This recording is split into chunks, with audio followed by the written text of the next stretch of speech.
So my name is Patrick Müller and I'm co-chair of Coast Action Enter, and this will be our first webinar. So thanks a lot to Oriol Costa for doing this. Oriol Costa leads one of the working groups. I think it's working group 3.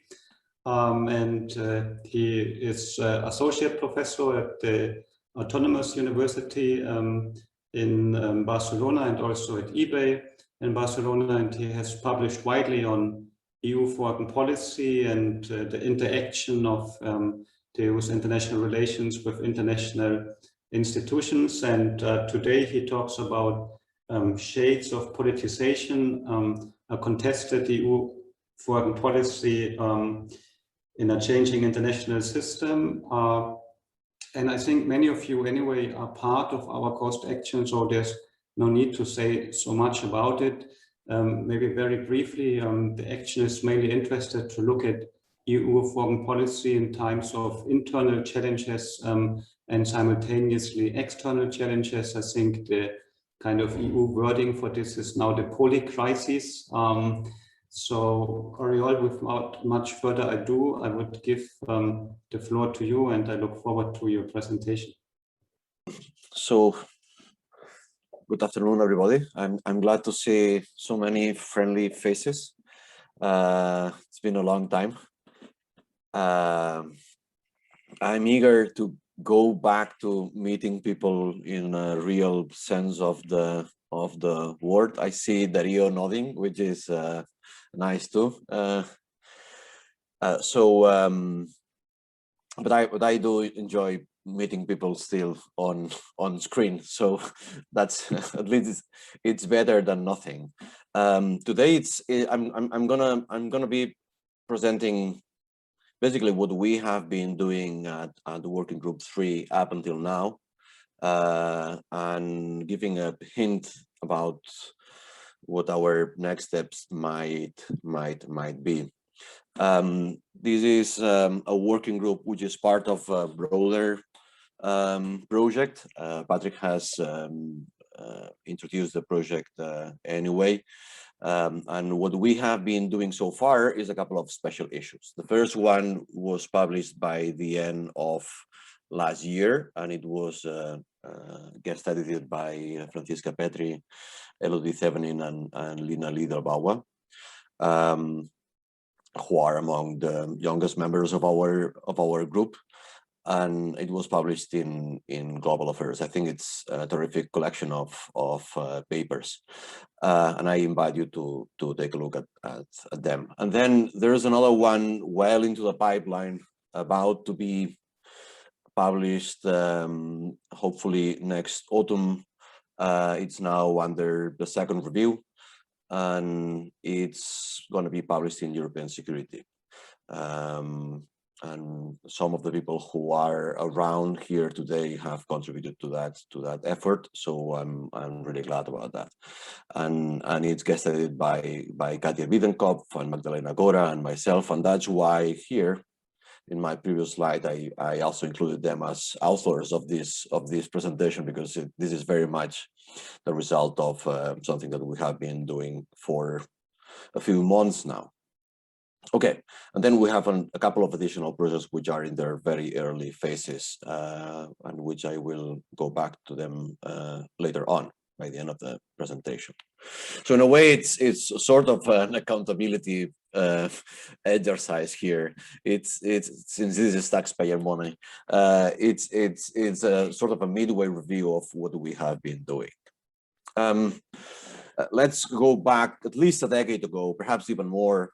And if we take a look at how the literature on EU foreign policy looked back then, it was very much focused on policies more than politics. It was broadly looking at specific regions or specific sectors and how did that foreign policy look like. And when the focus was on the politics, then normally the way we looked into that was in terms of political conflicts that aligned states versus EU institutions, or intergovernmentalists versus supranationalists, perhaps competing national foreign policy traditions, small states versus big states, or Atlantists versus Europeanists, and whatnot, right? So that was basically the kind of politics we expected to find, which was a rather sui generis kind of politics, right? A kind of politics that you would encounter basically when dealing with EU foreign policy, right? And many of the, and this goes well beyond normative power of Europe literature. Many of these contributions looked at the ways in which internal consensuses were externalized, right? But you don't need to go to normative power Europe to find that kind of approach, right? The idea of the EU as a functional power or as a market power was basically about internal consensus, internal arrangements being externalized, right? To the point that we encounter pieces like this one in 2016 trying to problematize that approach and saying, okay, wait a second, there's a much longer causal chain between identity and foreign policy, right? And there are many ways in which that causal chain can lead to different foreign policies, right? So we also need to take politics into account. It's not so. There's no immediate relationship between EU identity, EU preferences, as seen as, what the EU is about and foreign policy. This needs to be problematized. We need to put politics back in, right? I picked this piece from 2016 in JEP just as an example of this, but these were, I think, very much the moments in which people started to raise their hands and problematize this direct relationship between identity and foreign policy. Of course, the last few years, perhaps it's not few years anymore, the older you get, the bigger the amount of years that you need to think in terms of the past, right? This is for me already like yesterday. We have seen big demonstrations about TTIP, for instance, right? Which were quite remarkable in some places. Of course, this is Berlin about the TTIP.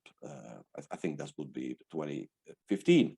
We have seen political leaders with T-shirts against sanctions on Russia, right? Who would have thought about that, right? Of course, probably getting money from particular bank accounts probably helps you think this way. But this is very much a conflict on an arcane, obscure corner of EU foreign policy that had not normally attracted the attention of political leaders, right, in their campaigns. The Dutch referendum on the Ukraine Association Agreement, right? Again, a referendum on an association agreement that, of course, was exploited for all sorts of different purposes. The difficulties of the EU to deal with the global compact on migration, even if it was basically a toothless agreement. But basically because, of course, it was a global compact, and because it was a global compact, it had to be contested, right? That was the very core of that clash. It was a global compact on migration. It was all about inside and outside. It was all about nation and international levels clashing with each other, right? If you go to the other end of the political spectrum, of course, you will have the politicization or the contestation of climate policies as not ambitious enough, right? By a large number of young people in the EU. think tanks, of course, were the first to pay attention to this kind of trends, right? And to go closer to our present, we have seen MEPs freezing an agreement that became controversial in 24 hours, right? First it was unexpected, and 24 hours later it was controversial by the end of the German presidency of the Council, right? Okay. This has happened, so this is all about seemingly EU foreign policy becoming more contested, right? Which clashes very much with that view of being the externalization of internal consensuses. Right? And this has taken place in the context of a much broader contestation at the international level, right? The contestation of international institutions. And let me just pick one example here, which is this idea of Pittsburgh, not Paris, right? Which I think is in a way the quintessential example of this. The Paris Agreement being contested because it's international, because it's, of course, not from Paris, right? But because it's not from Pittsburgh, or not domestic, not national, right? International institutions being contested qua international institutions, right? Whatever they say, it's Pittsburgh, not Paris, right? This has triggered a shift in the literature. This is just a small sample of books and special issues that have been published on these issues, just on EU foreign policy alone. There's our global affairs special issue here at the bottom of the slide. So there has been a number of different, and it's just a sample of them, a number of different contributions from that point of view, that witness a shift in the way the literature talks about these issues. The literature has registered more contention on EU foreign policy. I would like to raise this point by the end of the presentation again. What we have is not an assessment, broad, a cross-section assessment of changing degrees or changing levels of contention on EU foreign policy. What we have is basically more case-specific, single case or small n studies about that.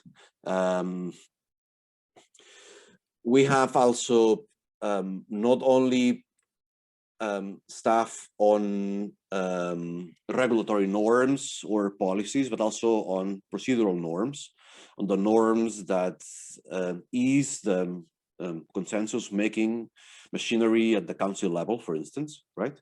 With the idea that now some of these informal norms, such as the coordination reflex, or that agreed language remains agreed, and you do not open again that discussion. The idea of a consensus on an economy of veto, or the need to be seen as a trustworthy partner, might be eroding in parts of the echelon of the council, right? We have the Europeanization there, renationalization, right? I see Ben around here. There's also a paper by Juncos and Pomorska in the upcoming special issue on this regard, right? And another one which I will bring up later by Maurer and Wright, very much on the other side, on the flip side of this same coin, right? So the literature has been looking into both substantive policies or norms and more procedural ones. And it has talked about this in terms of contestation and politicization, which is a bit of an issue, as I will try to reflect upon later on. These two concepts, these two terms, contestation and politicizations, are the same terms that have been used for other levels of analysis, right? So they come with a big baggage, an exuberance of uses, of previous uses of these same terms, right? Which sometimes means that they are overloaded with connotations. At the domestic level, of course, contestability, the ability to be able to contest, right, is part of what democracy theorists think that is the bare bones of the legitimacy of any norm, right? You need to be able to contest it for it to be at least, right? To contest it for it to be legitimate, right? When it comes to European integration, the feeling has been that contestation has and politicization have broken, in a way, the permissive consensus, and this has been seen sometimes as something that is normatively desirable, because it's in a way the normalization of European politics, which is good for legitimacy and accountability, right? And for the level of interest that EU politics might be attracting nationally. But it has also been seen as, as the end of permissive consensus, and thus as at least from a cosmopolitanist or a Europeanist or a federalist perspective, as less desirable, right? At the international level, the politicization of international or contestation of international norms and international institutions has also been addressed, and also more broadly and vaguely sometimes international liberal order or globalization itself has been said to be so contested, right? So you have these different levels using these two terms in slightly different ways. There's a very nice piece by Michael Zorn here, published in, I think it's JEP, 2019, looking at the different ways in which politicization has been used in different levels, right? And the problems that come with these different, this wide range of different uses. Of course, these two terms mean different things, right? We have been struggling with this in our working group, and I think that we now have an agreement on this that we have been working on for the last months, because contestation and politicization refer to different things, right? Contestation is an instance, and I would underline instance here. I would emphasize instance of strategic social construction, right?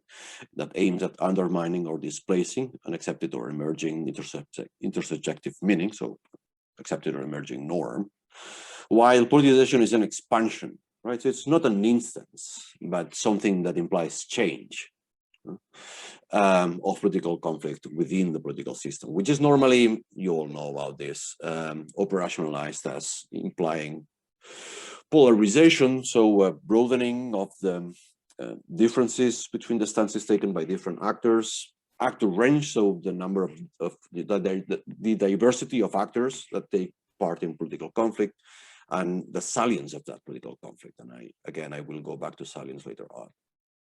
Okay, so we see three problems. I say four, but it's only three. I don't know. I had a fourth one, but I changed categories on that fourth, and I turned it into an operational thing, which is not only an operational problem, as you will see. So we have three problems with the use of such terms.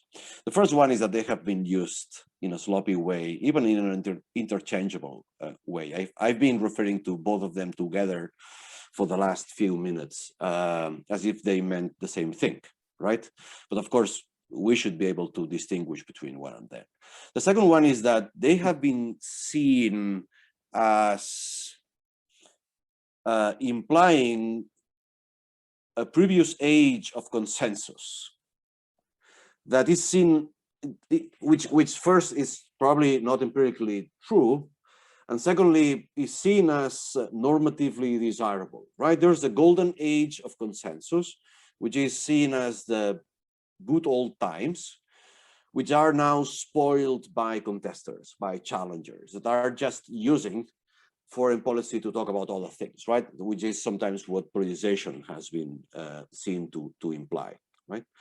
So the idea that this is not a new thing and that using these terms obscures a long tradition of paying attention to the politics of EU foreign policy, and to turn a mythical consensual past into a place you want to return to is also a second concern that has been raised about the use of these two concepts. And finally, the third and last problem or concern is that it is not a given that you find salience in EU foreign policy issues, right? So you still find in the literature the description of an increase in polarization and actor range, and some increase in salience, but in ways that do not reach the threshold of mass mobilization or, you know, public attention being paid to many of these political conflicts, right? So if in European integration, salience has been perceived as a sine qua non condition to be able to talk about politicization, that is not so clear in EU foreign policy, right? Which normally remains below that threshold. Still experiencing changes in similar directions, but below that threshold, right? So let me deal with how we can distinguish between contestation and politicization. Both which was the first problem that I had identified before, right? Out of the three. The first thing to say is that these two concepts come with different analytical and ontological baggages even, right? So contestation they have a different relationship with actorness or actorhood or agency, at least. Agency, let's say agency. Contestation is something actors do, right? While politicization is the outcome of what actors do, right? Remember, contestation were instances of, right, social interaction, while politicization is the expansion of political conflict, right? So we see acts of contestation as potentially leading to politicization, right? As politicization as one possible outcome of acts of contestation, right? This also means that people who have talked in terms of contestation and have used this term in the literature normally are prone to use more of an exploratory or an interpretativist ontology, right? Because you can recount, you can account for, you can, you know, open the black box of each of these acts of contestation and try to understand what they mean and try to understand where they come from, right? While politicization is easier to measure, right? Because it's change. It implies change. It implies an expansion of political conflict, right? And this means that you can more easily assess changes over time, and this means that it is more prone to explanatory research. I think this is a big divide in the literature. It might not be super relevant when you know, put together an analytical framework with a pragmatic view of what you have to do, right? But still, it still informs, I think, part of the difficulties in these literatures when they try to talk to each other. Nevertheless, they are both speaking about the same thing, right? These two literatures have emerged at the same time. We have moved from Europeanization and socialization and, you know, norm diffusion and, you know, the idea of responsible stakeholders, and all these concepts, basically, even if they all had footnotes with strong caveats about, Yeah, this does not mean that we will all converge to the same, standard. But nevertheless, all these concepts, Europeanization, socialization, the idea of international institutions turning states into responsible stakeholders, norm diffusion, they all look like machines that turn countries more alike, or more in tune with international norms or EU policies, right? Europeanization made, in a way, countries that took part in EU policies more prone to accept further steps. And then, of course, all sorts of caveats came with that assessment. And of course, anomalies are always easier to publish. So you have lots of people looking at divergence instead of convergence as an outcome of Europeanization, right? But the baseline was, this is a self-sustaining process. And then in the margins, stuff can happen, but this is basically a self-sustaining process, right? China will become more liberal when it becomes part of the WTO, right? And norms will become diffused once, states get socialized into them, and then they will, of course, accept the next new step, right? So these two literatures on contestation of the international liberal order, or the politicization of European integration, or the politicization of international institutions, they come up at the same time, at the same historical moment, if you wish, as a correction, analytical or theoretical correction to this idea of this self-sustaining project, right? Because they were not sustaining themselves anymore, right? And European integration was running into problems, and international institutions as well, right? And they all seem to identify the same cause to that. The opening up of a cleavage between cosmopolitanist understandings of the international system or international society or the EU, or world views, and more nationalistic or communitarian understandings of the world or the EU, right? This has been declined in different ways, with different, and not always in this same way, right? But there's like a strong strand in that regard. They also share another thing, these two literatures, which is they do not agree on whether this is good or bad, right? So you have these open debates in both literatures. So both literature using contestation and literature using politicization, whether this is a good or bad thing, whether this is normatively desirable or not, right? So even if they come with different analytical and ontological baggages, they seem to be speaking about the same processes, or broadly the same processes, and having the same kind of normative debates on how to assess them. Okay. Now, our claim is that, and I'm now referring to the second concern I raised before, is that this is what is new, right? That perhaps, and I underline perhaps, and it's probably a shame that we are still in the perhaps stage, and I take this as as part of the accountability exercise that this presentation is. Perhaps what we are witnessing now is the restructuring of political conflict more broadly along lines that dovetail the ways in which EU foreign policy is also being talked about. Right? Perhaps now debates on EU foreign policy are more easily folded into the broader structuring of political conflict at the EU level and at the national level particularly, right?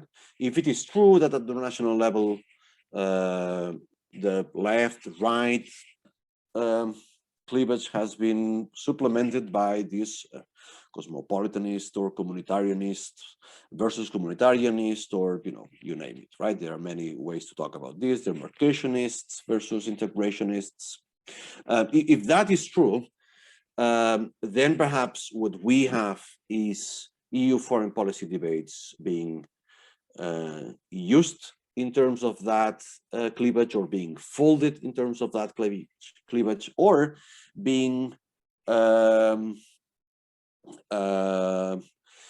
organized in ways that are more in sync with that broader cleavage, right?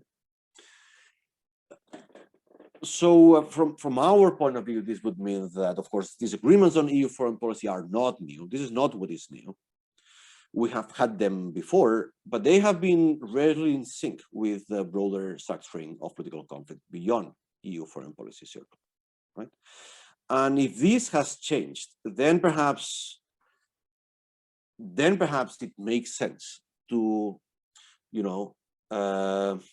think that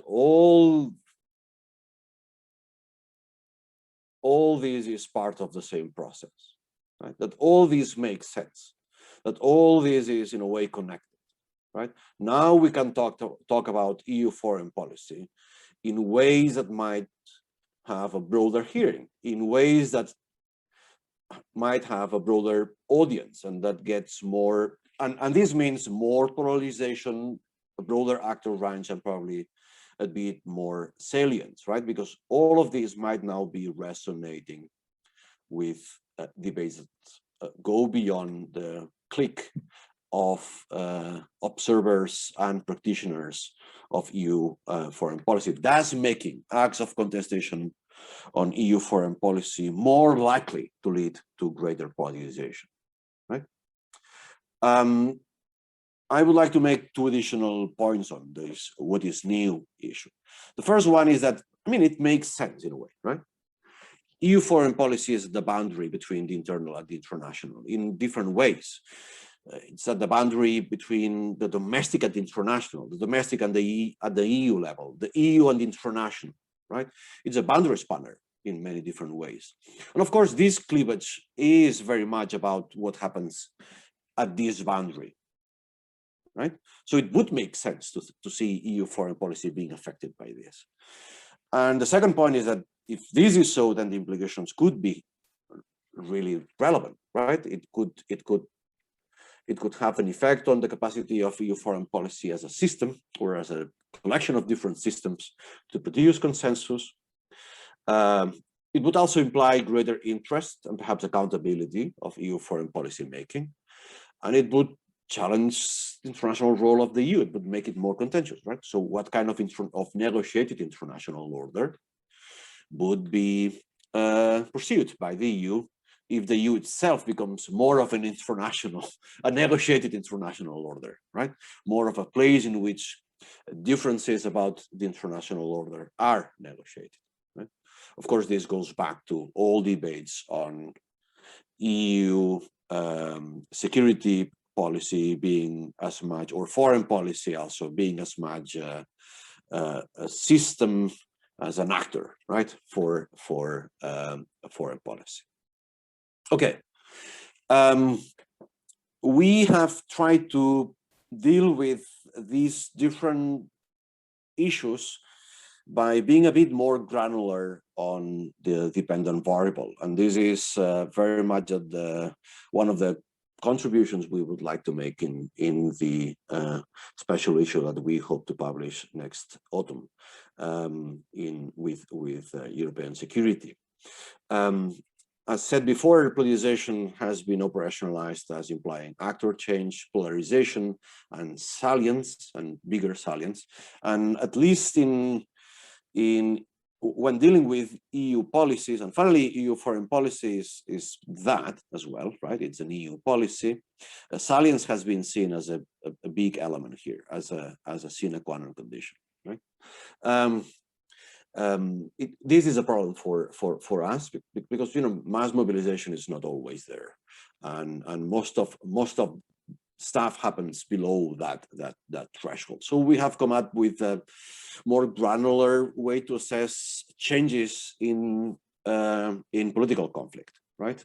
By combining change or no change in these three different dimensions, right? So we have come up with this idea of 5 types of outcome from that point of view: either no change, or changes in only 1 or 2 of those 3 dimensions. You will have expansion of the actor range, polarization when it's only about bigger polarization, more polarized views, elite politicization when it doesn't imply much bigger salience, right? And mass politicization when it implies also bigger salience, right? Which we think that will not happen very often in EU foreign policy. And if it happens, it will happen probably in those issues in which EU foreign policy looks more like a domestic policy in terms of the network of actors. I will go back to this later on, but this might be the case of trade policy, for instance. Right? I think that from what we have been doing so far, there are some lessons that we have learned about measuring the dependent variable. The first one is that it's hard to identify what counts as elite if we talk about elite politicization and what does not count as elite anymore. People dealing it would with... be great, Oriol, sorry for interrupting, if you could wrap up so we have time for discussions. So, okay. Yeah. Already? Okay. Oh wow, that was fast. Let me at least, you know, outline the lessons I think we have learned. What counts as elite? I mean, people dealing with populism have made the case that different kinds of populism identify as elites as different people, right? Different peoples as elite. There's a continuum between elite and mass politicization that we should pay attention to. I don't know where to draw the line. Change is also hard to identify. What looks like change, if you look closer, is not change if you take a broader time scale. This is the case of polarization when it comes to International Criminal Court and disagreement within the EU. There's bounds of polarization in the EU on the International Criminal Court, right?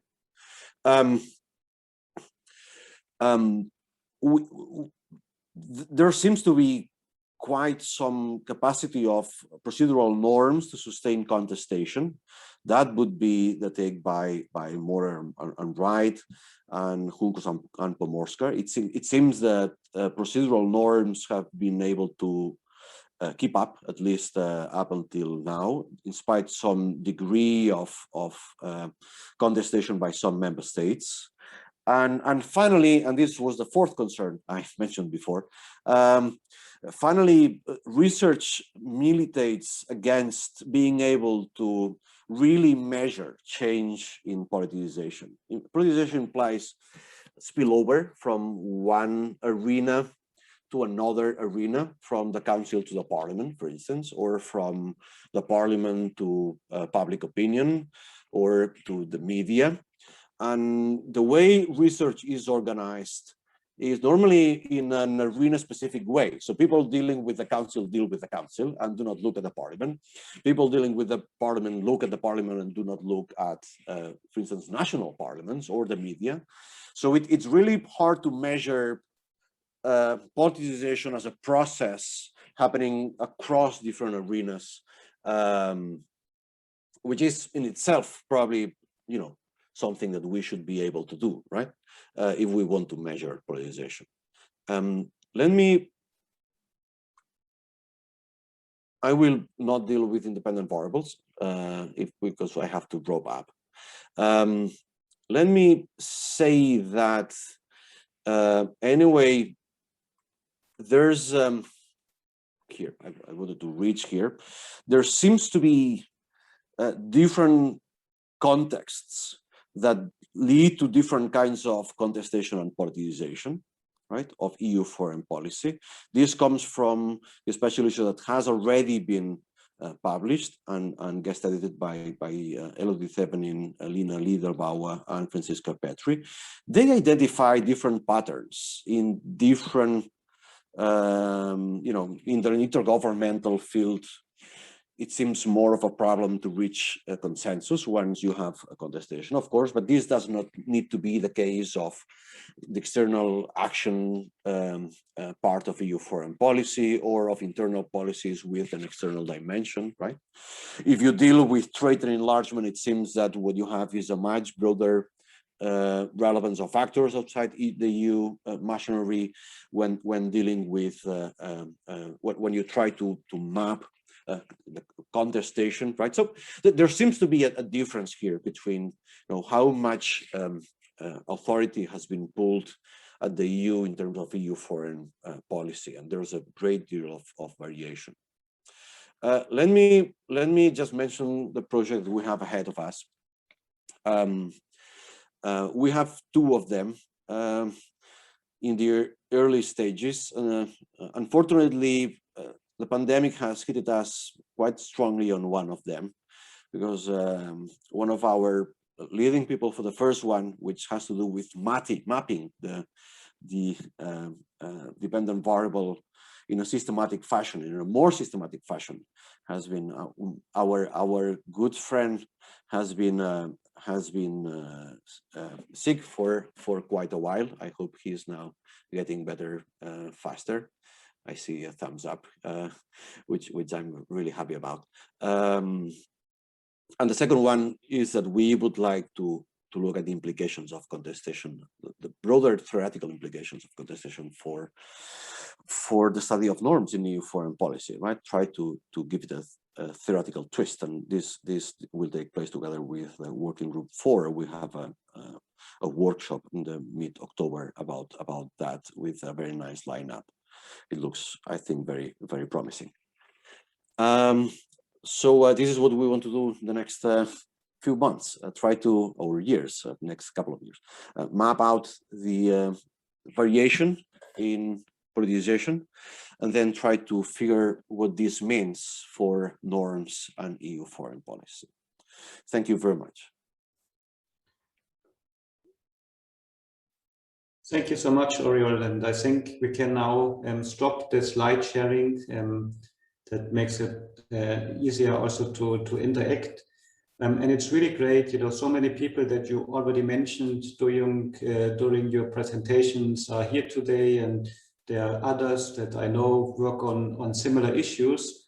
So I'm sure we can have quite a nice debate. And also, of course, we all look very much forward to the special issue coming out, so that we can also then read the individual articles. But I would just open up right away the possibility for exchange. I think the easiest would be if you just use the icon to raise your hand, because then you're also ranked in the right order, and that makes things much easier.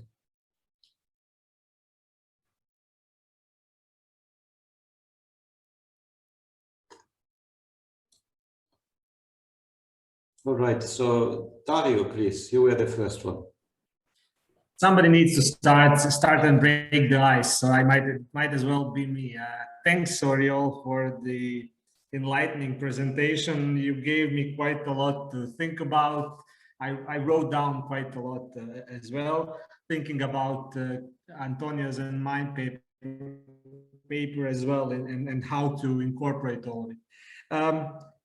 I'm trying to understand, or I'm trying to figure out the methodological conundrums coming out of this research, because the European foreign policy is mostly done on the topmost elite level of decision making or conversing, and because it's still mostly done through this closed door diplomatic manner. My question is, how can we, in your opinion, how can we know what's happening behind closed doors?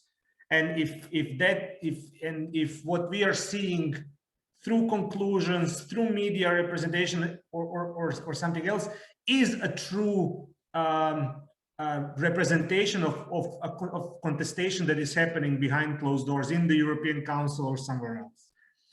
Or to make it opposite, do we think that if somebody, Salvini or somebody else, says something to the media, contesting a certain policy, can we then make a conjecture that he did the same thing during the European Council meeting? Or is there no chance at all to link these two elements? In your opinion, of course. Thanks.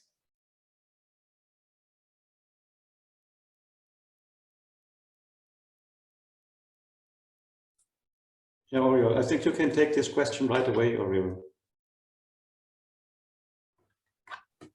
I was hoping for some time to think. I mean, it's always a challenge for us, right? I mean, it's not only a challenge for studies on contestation or politicization. It's you know, it's part of our job to open that black box when we deal with the politics of EU foreign policy, and I think it is difficult, right?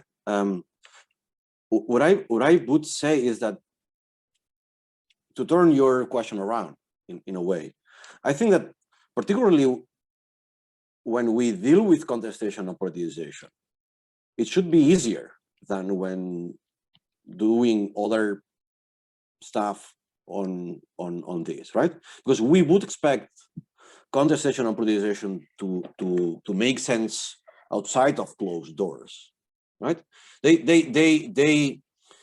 this is about folding these bigger CFSP debates into bigger narratives, right, or a bigger way to structure political conflict, then this needs to go public somehow, right? And whatever goes public is relevant, even if among them within closed doors, that is only expressed in a much milder way. But I think that particularly when it comes to contestation and politicization, this should be easier to deal with, because the element of going public, even if you only go public for a very restricted audience, right, should make information more available rather than less available. So that would be my take.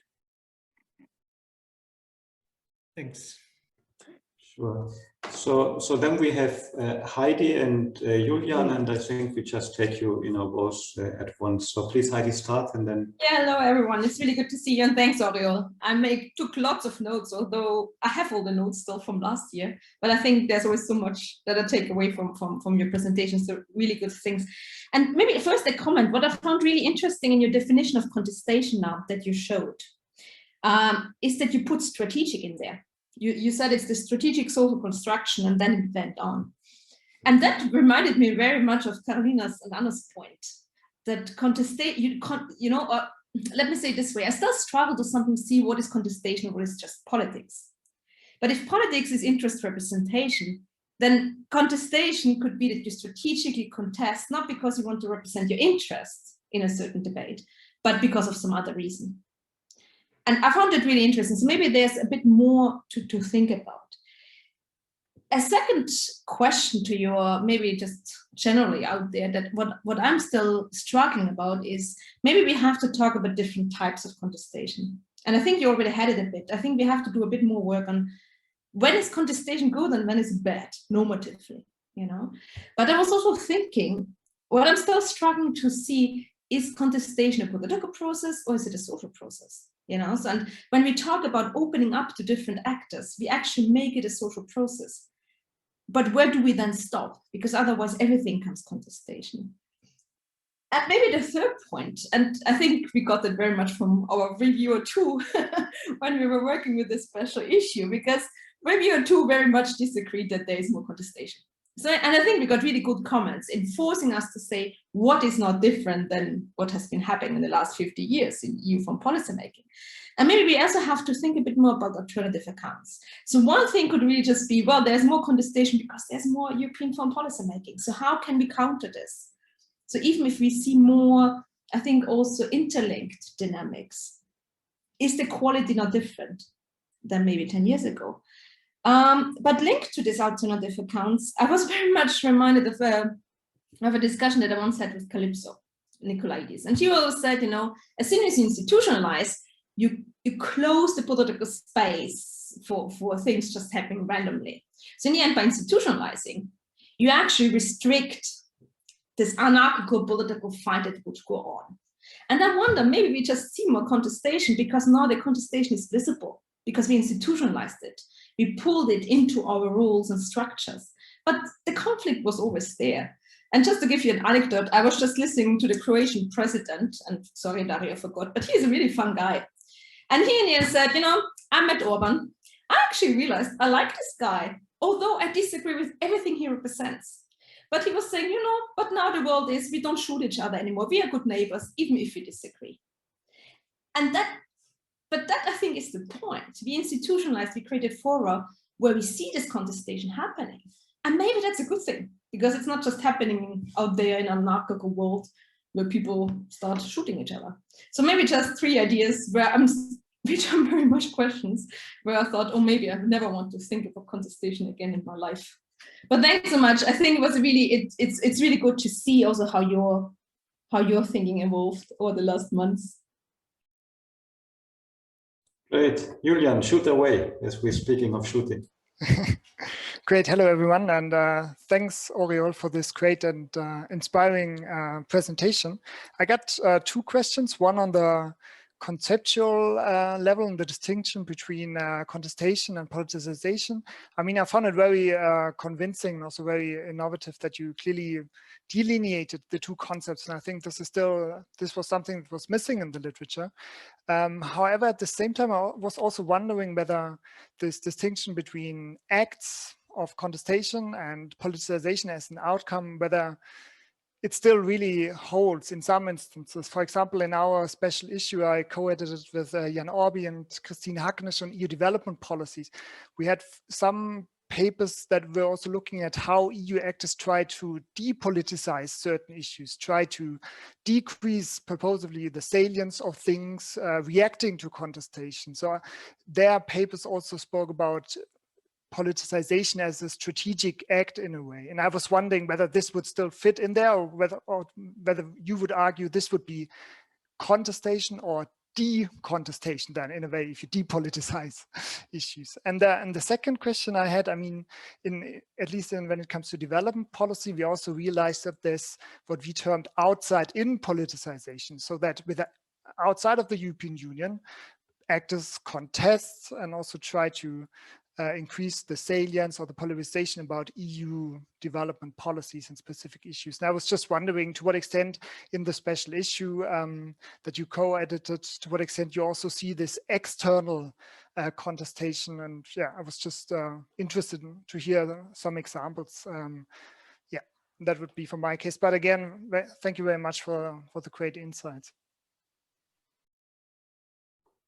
Good, Oriol.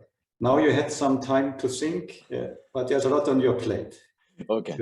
Let me wait a second. I'm trying to look for a quote from the special issue Julian mentioned. Okay, I will get it at some point. Let me address Heidi's comments first. I don't know. I think I tend to disagree with the idea that contestation is some sort of illegitimate or spurious politics, right? I think here the difference between contestation and politics is that contestation is contestation of something. Right? You contest something, you contest a norm, you contest a policy, you contest something that is basically consensual before you contest it, right?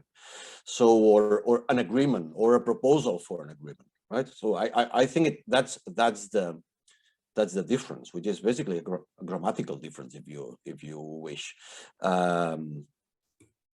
more than the substance of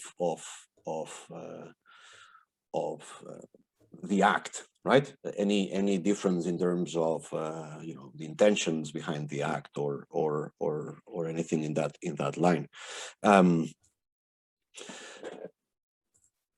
Your second point is that perhaps we see more contestation because there's more foreign policy making, right?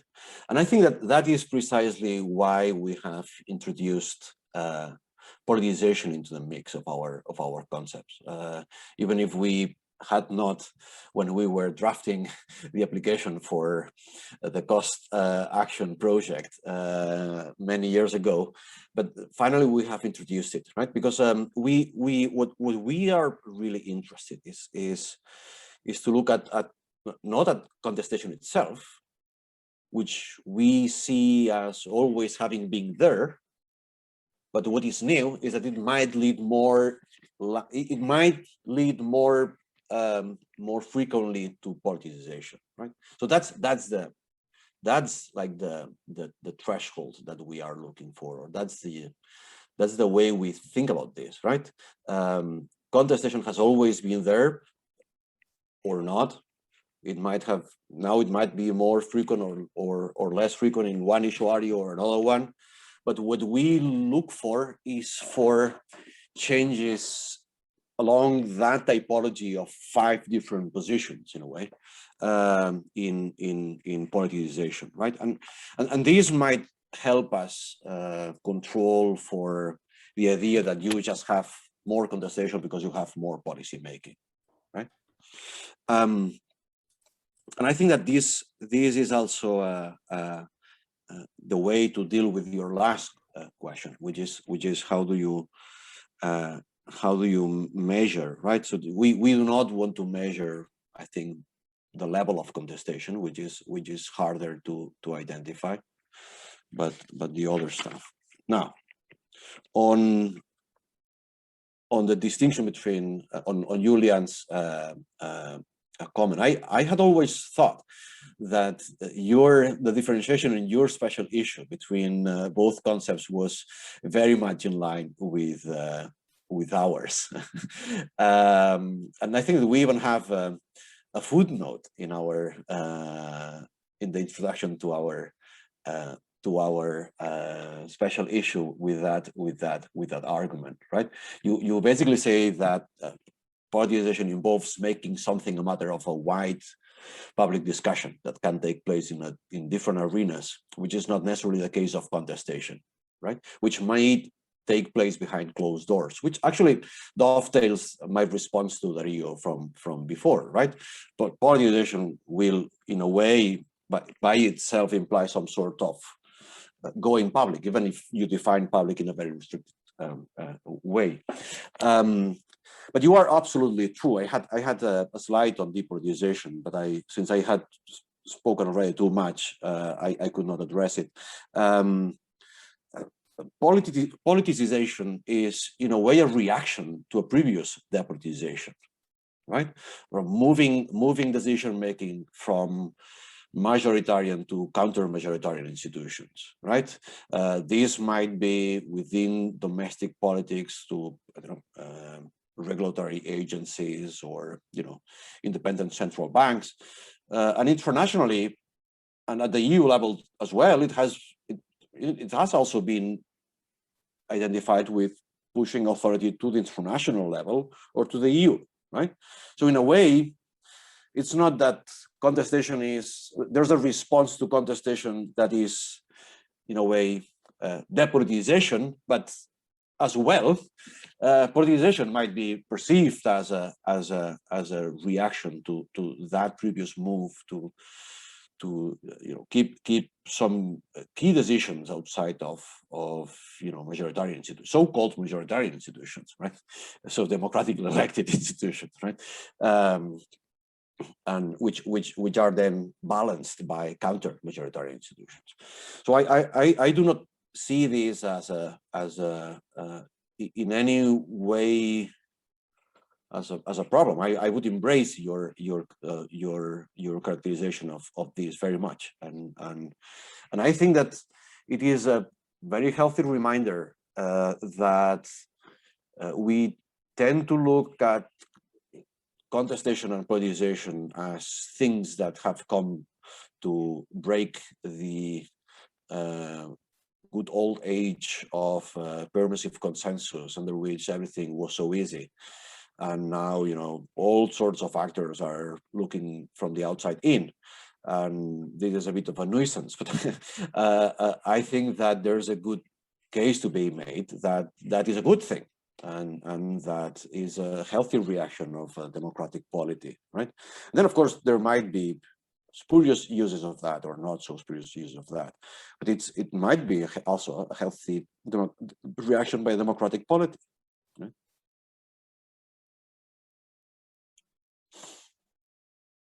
Right, Oriol, thanks a lot.